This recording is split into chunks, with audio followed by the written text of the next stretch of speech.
Ողջույն Շուշի ծրագրի բոլոր հեռուստադիտողներին։ Անդրկովկասի հինավուրց քաղաքներից մեկի Շուշիի մշակութային պատմությունը դեպի դարերի խորքը գնացող արմատներ ունի։ Դեռևս 19-րդ դարի երկրորդ կեսին եւ 20-րդ դարի սկզբին այստեղի քաղաքային կյանքի կերտման վայրերից էին նաեւ Շուշիի մշակութային կենտրոնները։ Զբոսայգին, ակումբները, թատրոնը, կրթօջախները եւ այլն։ Եվ այսօր այստեղ տարեստարի ավելացող մշակութային օջախների շնորհիվ Շուշին իր նախկին համբավը վերականգնելու ուղով է քայլում։ Իսկ այդ գործընթացում իր ուրույն տեղն ունի նաև Շուշիի մշակույթի եւ երիտասարդության կենտրոնը։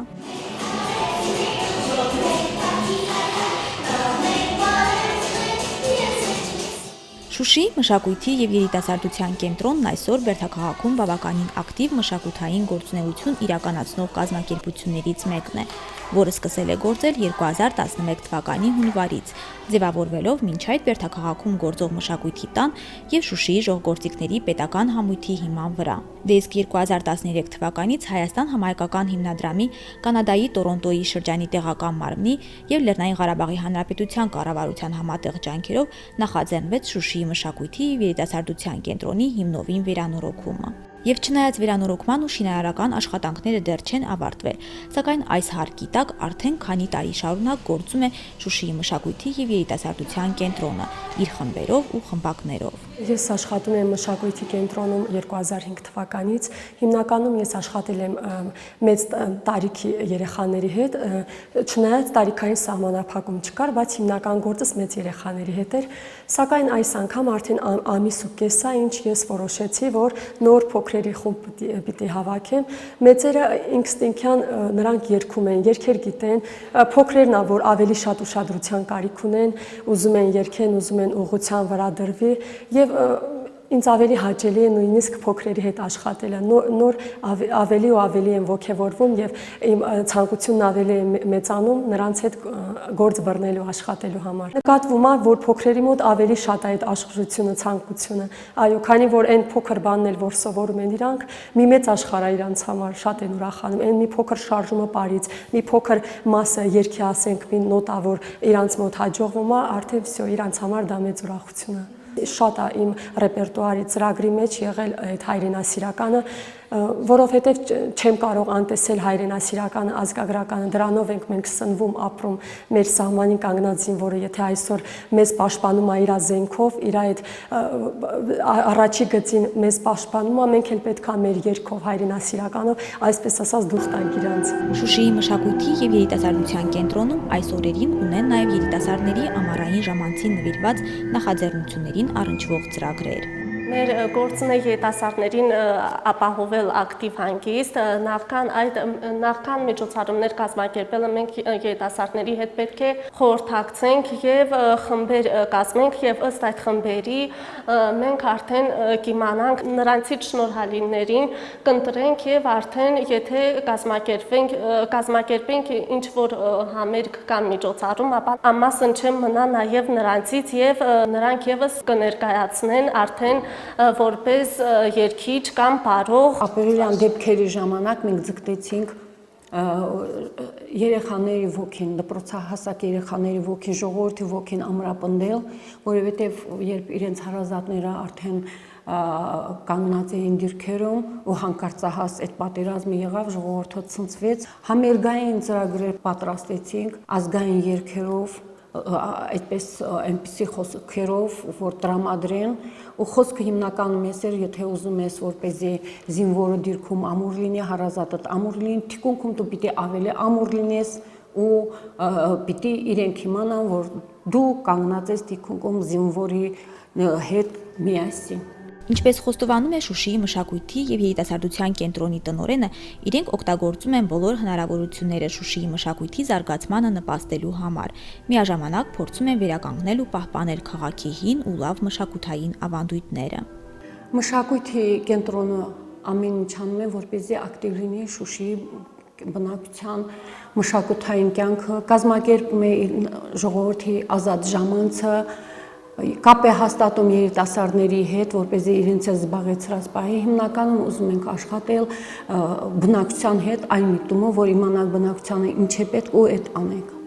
այդ գործեր անենք, այդ աշխատանքները անենք։ Դրա համար խորհուրդներ եք ստեղծում ակտիվ բնակչությունից ու իրենց հետ խորհրդակցում ենք ինչ աշխատանքներ տանենք, ինչպես անենք, որ Շուշիում մշակութային կյանքը շատ լավ անցկացվի։ Այս շենքում է այսօր տեղակայված նաև Շուշիի ժողգործիկների համույթը եւ Մկրտիչ Խանդամիրյանի անվան պետական թատրոնը, որը 2007 թվականին ձևավորվեց Շուշիի Սոս Սարգսյան մանկապատանեկան, Երվանդ Մանարյան տիկնիկային եւ Շուշիի դրամատիկ թատրոնների միաձուլմամբ։ Այսօր այս թատրոնը գործում եւ շարունակում է վերականգնել թատերական ավանդույթները Շուշիում, իր խաղացանկում ընդգրկելով եւ դրամատիկ, եւ տիկնիկային, եւ մանկապատանեկան ներկայացումներ։ Մեզ մոտ կա բարի խմբակ, երգի խմբակ ու թատրոնի խմբակ կա։ Մեր թատրոնի խմբակն էլ մշակութային խաչմերուկ միջոցառման փառատոնի ժամանակ առաջնակարգ տեղ է գրավել, այդպես է բարի խմբակներն են տեղեր գրավել։ Աշխատում ենք ազգայինի վրա, որ ազգային երգերն է, ազգային պարերն է, մեր հին ավանդույթներն է, նրա վերականգնման վրա ենք աշխատում ու դրա համար է մասնագետների հետ է կապ պահում, իրենց խորհուրդներ եք հարցնում, որպեսզի էլի ամեն դեպքում մեր աշխատանքը լինի նպատակային։ Ինչպես ինքներս ականատես եղանք, Շուշիի մշակույթի եւ երիտասարդության կենտրոնում յուրաքանչյուր այցելու առաջին հերթին կրթության ու արվեստի շունչն է զգում։ Միտեղ ամենափոքրիկներն են երգում ու թռվռում, մի այլ տեղ հայ ժողովրդական բարի այբուբենն են սերտում։ Բարը հնագույն ծագում ունեցող մյուս արվեստների նման մեզ հայ ժողովրդին ուղեկցում է դեռ հնադարյան ժամանակներից։ Պարել են մեր պապերի պապերը, պարել են մեր պապերը, պարում ենք մենք եւ մեր գիտելիքները, մեր սովորածը փոխանցում ենք մեր մատաղ սերնդին։ Պարը ուրեմն ինչ է տալիս երեխաներին պարը։ Երեխաները հաճույքով են հաճախում պարի խմբակ։ Հաճախելով պարի խմբակ նրանք ստանում են գեղագիտական հաճույք, ձևավորում են կարողություններ եւ հմտություններ պարարվեստի բնագավառում օգտագործելու համար։ Պարը նաև բարձրացնում է երեխաների տրամադրությունը, դուրս է հանում այդ ստրեսային վիճակից, ավելի այսպես հեքիաթային աշխարհ է տանում պարը, ու հիմնականում մեզ մոտ ուղղվածությունը հենց ազգային, ժողովրդական, ազգագրական պարերի վրա է այսպես շեշտը դրված, որովհետև երեխաները ամեն հայ պետք է իմանա իր ազգային պարը եւ ես իմ ծրագրում մեծ տեղ եմ հատկացնում դրան, ազգային ժողովրդական, ազգագրական պարերին հիմնականում, քանզի մենք հայ ենք եւ պետք է պարենք հայկական պարեր։ Հաջողություններ ունենում ենք, այ ամեն տարի մասնակցում ենք մշակութային խաչմերուկ այդ ուրեմն մրցումին, միջոցառմանը եւ առաջի, երկրորդ, տենց տեղեր ենք, այո, զբաղեցնում, կարելի ասել առաջընթաց կա։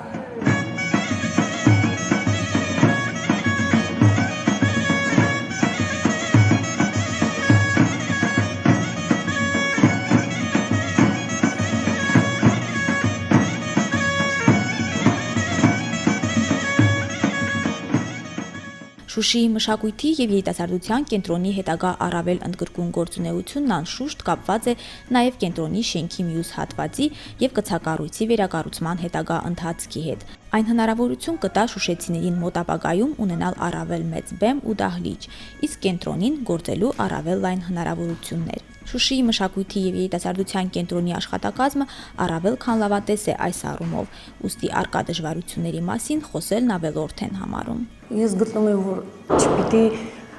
կարճենք խնդիրներից։ Խնդիրները ամենալավ շենքի պայմաններում էլ մենք ունենանք։ Ու մարդ ծնվել է իրեն ամբողջ կյանքում հենց ինչքան է լավ ապրի, ինչ լինի, միշտ խնդիրներ կլինի։ Խնդիրները պիտի թողենք մի կողմ ու մտածենք, տեսնենք մենք ինչ կարող ենք անել։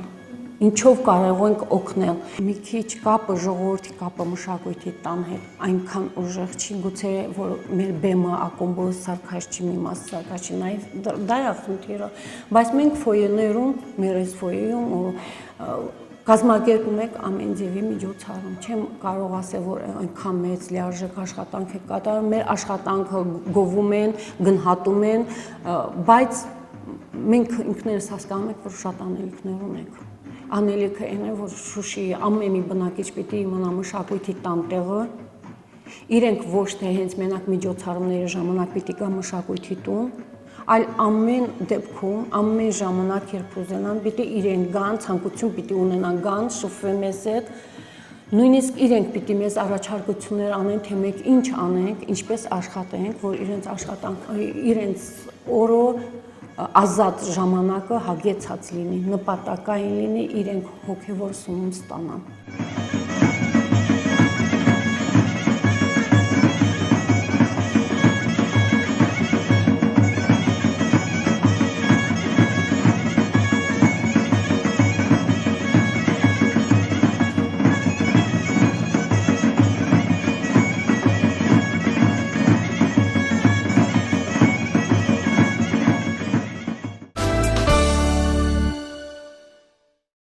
Եթե մեր օրերում Շուշին իր յուրահատուկ ոգով ու շնչով դեպի իրեն է ձգում աշխարհի ամենատարբեր ծայրերից արվեստագետների ու ստեղծագործող մարդկանց, ապա ժամանակին քաղաքը հենց ինքն է հայտնի եղել իր անվանի եւ անթիվ երգիչներով ու երաժիշտներով։ Պատահական չէ, որ 20-րդ դարի սկզբին Շուշին անվանում էին Անդրկովկասի կոնսերվատորիա։ Եվ այսօր, շարունակելով մեր ծրագիրը, մեր անվանի շուշեցիների մասին պատմող տեսանյութում առաջարկում են չիմացողներին ծանոթանալ, իսկ իմացողներին վերհիշել 20-րդ դարի անվանի կոմպոզիտոր եւ հասարակական գործիչ Գրիգոր Միրզայան Սյունիին։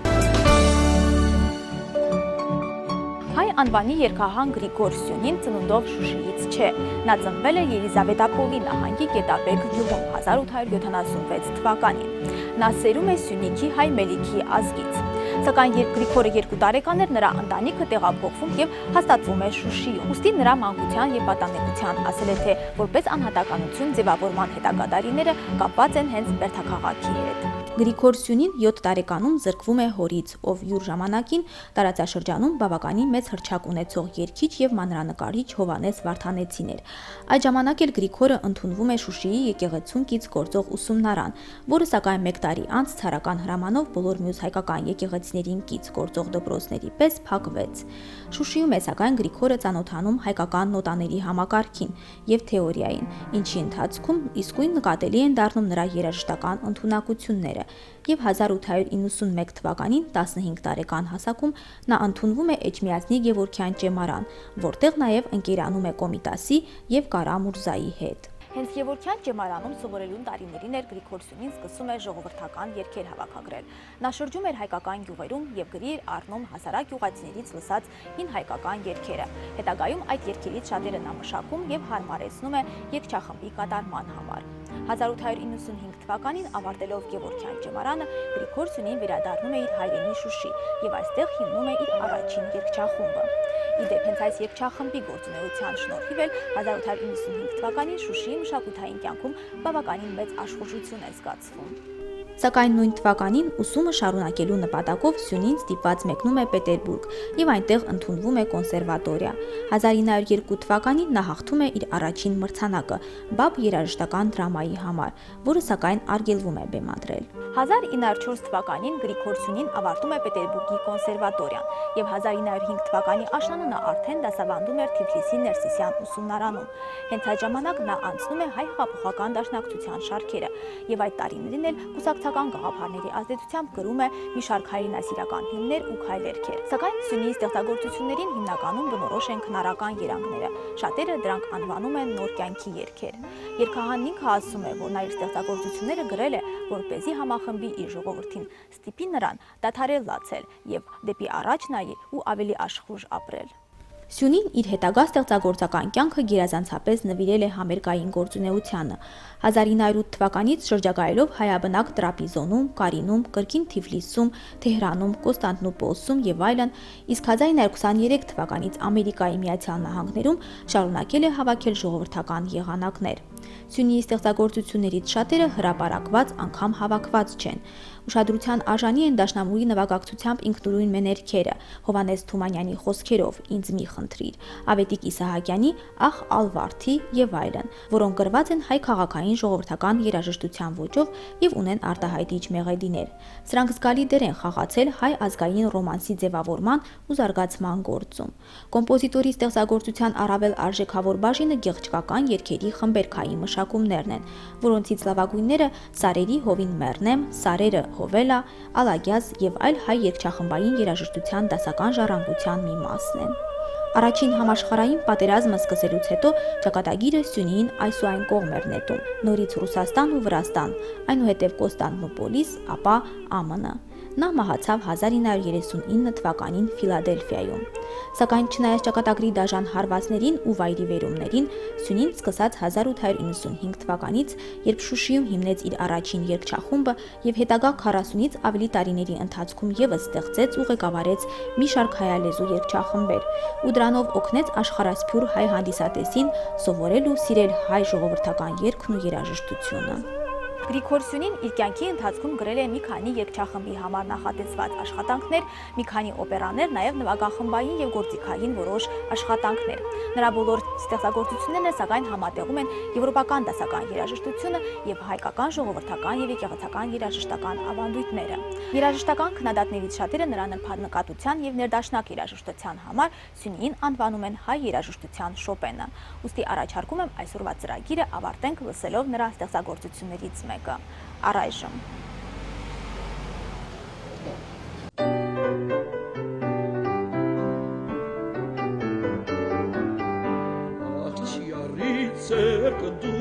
Մեջքը պարագեն դղին, մարդը ջերմագեն դղին, խասկուլակ շիկ դղին, մարդը ջերմագեն դղին, խասկուլակ շիկ դղին։ Թաղեն եսեն շիկ դղին, հիրիման թադարք են դղին, կոչ ու զեմզրեք են դղին, ձեհեց ու անարք են դղին, կոչ ու զեմզրեք են դղին,